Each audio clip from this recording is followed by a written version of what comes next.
bien, continuamos con su programa Tirando Duro.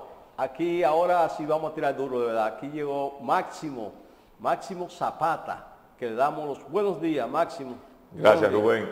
Mira, buenas tardes ya. Buenas tardes, ya, sí, son casi más de la 1:30. Sí. Mira, hay un tema que queremos abordar el día de hoy, y es lo referente a un tema de delincuencia que se ha venido dando en toda América Latina y en algunos países, pero sobre todo en América Latina. Todos sabemos, Nayib Bukele es el presidente de El Salvador, sí, e implementó hace un año unas medidas de excepción donde restringía las políticas de los derechos civiles de los ciudadanos, ampliando el plazo de presentación ante un tribunal era de 72 horas, ahora pasó a 15 días. Esto tiene una significación porque en El Salvador hay que explicar que después de la guerra civil, los salvadoreños que emigraron a California propiciaron bandas en California que llamaban maras. Sobre todo la mara salvatrucha, la MS-13 y la 18. M18. ¿Qué pasa? En New York también. Ellos están en todos regados en todas partes. Pero en California es la mata donde nace esa semilla, producto de muchos deportados, muchas personas que emigraron a California, y uno de ellos era militar y comenzó a configurar estas maras con el objeto de tener poder.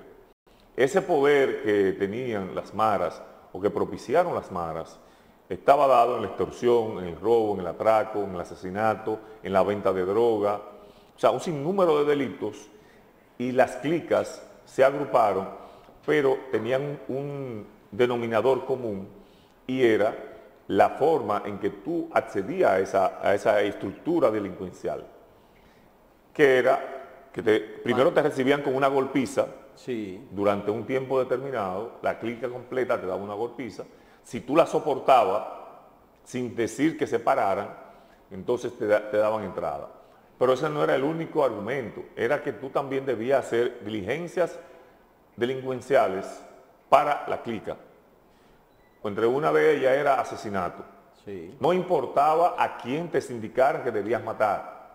Entonces eso llegó a El Salvador y comenzó con extorsiones, con venta de droga, con todo.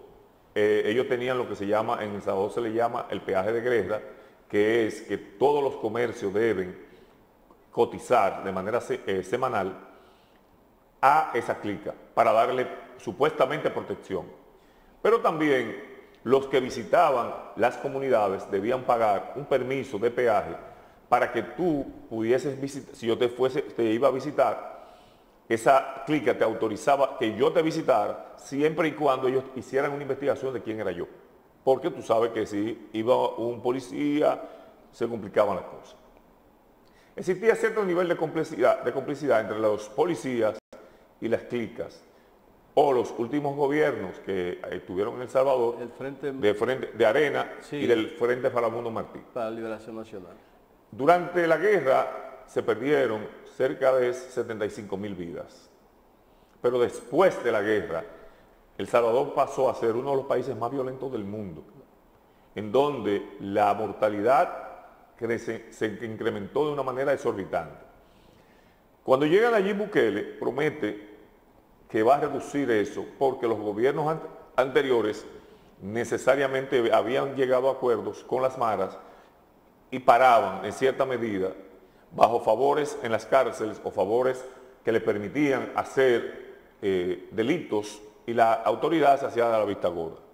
Eso frenaba un poco en ciertos momentos los asesinatos. Cuando llegan allí Bukele, que quiere comenzar un plan de seguridad nacional, resulta que se topa con el inconveniente de que no tiene mayoría en el Congreso, que es unicameral en El Salvador. Cuando Nayib Bukele comienza a tomar cuerpo su partido, que era un partido minoritario y que barrió tanto con el FLMN como con Arena, entonces llega al poder y gana las elecciones. Hay que decir que Nayib Bukele fue miembro del Frente Farabundo Martí para la Liberación. Sí. O sea, estamos hablando que él pasa del FLMN a un partido nuevo, porque él fue síndico o alcalde de 2 municipios. Primero fue de un municipio pequeño y después de San Salvador. Cuando él llega a la presidencia, comienzan a verse visos, porque él decía que nadie, o que el dinero que alcanzaba cuando nadie se lo robaba. Así es. Y él comenzó a implementar un sinnúmero de medidas hasta que se dan las elecciones municipales y congresuales, donde el partido de él barre y se lleva 64 de 85 diputados al Congreso y comienzan los cambios. Una mayoría. Con mayoría sí, absoluta. El primer cambio, destituyeron a los jueces del Tribunal Supremo, destituyeron al Procurador General de la República y comenzaron a dar los cambios. Hasta ahí todo iba caminando porque él también fue al Congreso con militares, invadió el Congreso de El Salvador y al invadirlo todo el mundo dijo como que se había saltado todos los derechos, que había perfecto. sido una actitud autoritaria. Autoritaria, se le dictaba hasta de pichón de dictador. Con estas medidas, luego, Bukele gana las elecciones municipales como hemos previamente establecido. ¿Qué pasa? Que al comenzar los cambios, las maras en marzo del año pasado mataron en un fin de semana 87 salvadoreños. Y ese fue el clic que dio pie. Ese fue el punto de inflexión. Exacto, para presentar lo que son las medidas que se han tomado y el estado de excepción en El Salvador.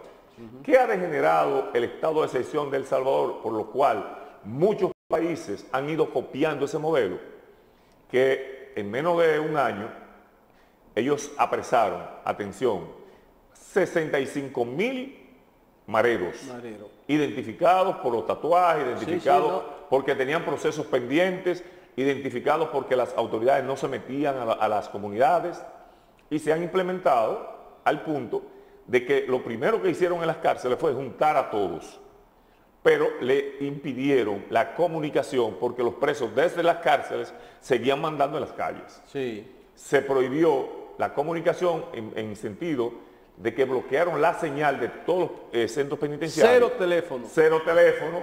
No, tú podías tenerlo, sí, pero no tenía señal. No tenía señal. No es imposible comunicarte.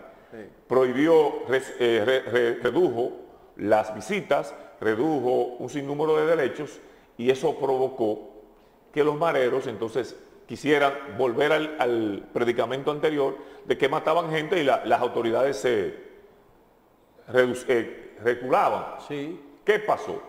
Que cuando comienza todo esto, aparte de que lo juntó a todos, los mareros nunca pelearon adentro, se tuvieron que poner de acuerdo. No, y lo trataban de una manera...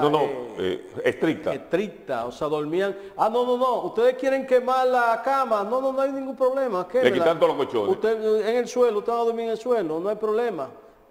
Cuchillo, usted no va a comer con las manos. Comida, no, se le va a dar frijoles nada más, una ración de frijoles. Ellos le daban una ración de comida diaria. Sí, o dos raciones día a cada uno. Y le dijeron que si seguían matando, le quitaban la comida. Se la quitamos. Mira, nosotros no tenemos problema. Es más, para probar, vamos a dejarlo 2 días sin comer. No me le pasen comida, 2 días.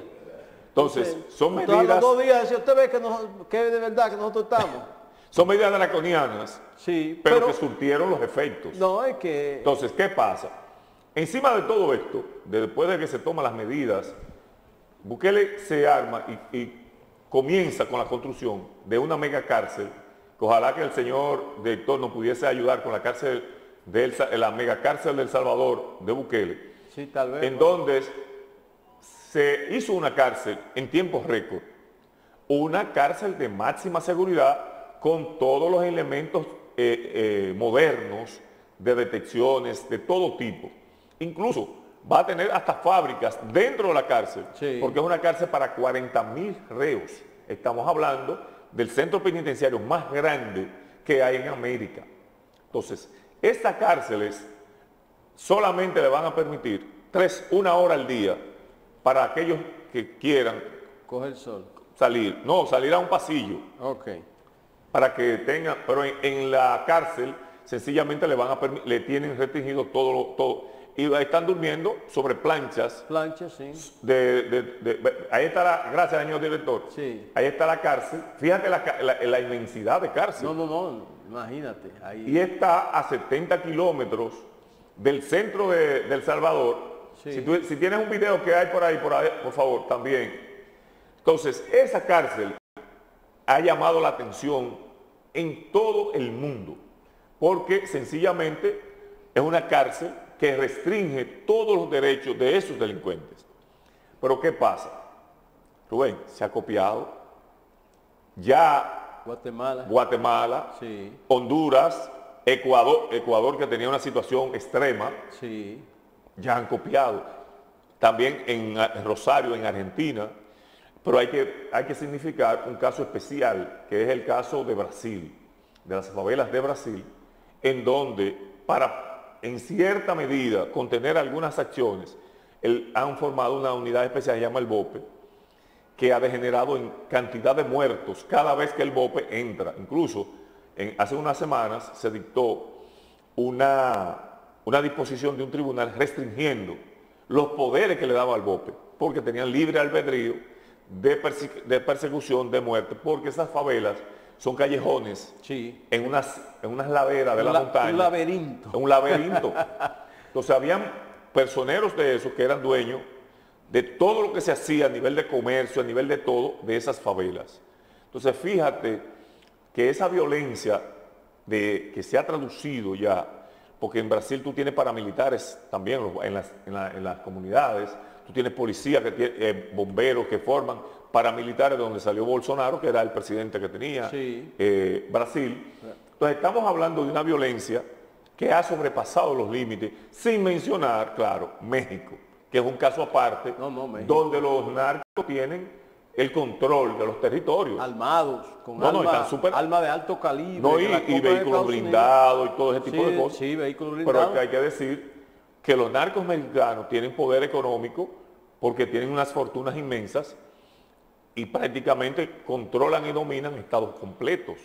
Sí. Donde la autoridad penetra, pero el poder de fuego de los narcotraficantes es similar. Es que tienen armas modernas. Y tienen armas modernas. Mejor que los mexicanos la tienen ellos. La compran, la van de Estados Unidos, armas modernas, AR-15, o sea, armas... El AR-15 es nada. Es nada, sí. Comparando con esas armas súper modernas.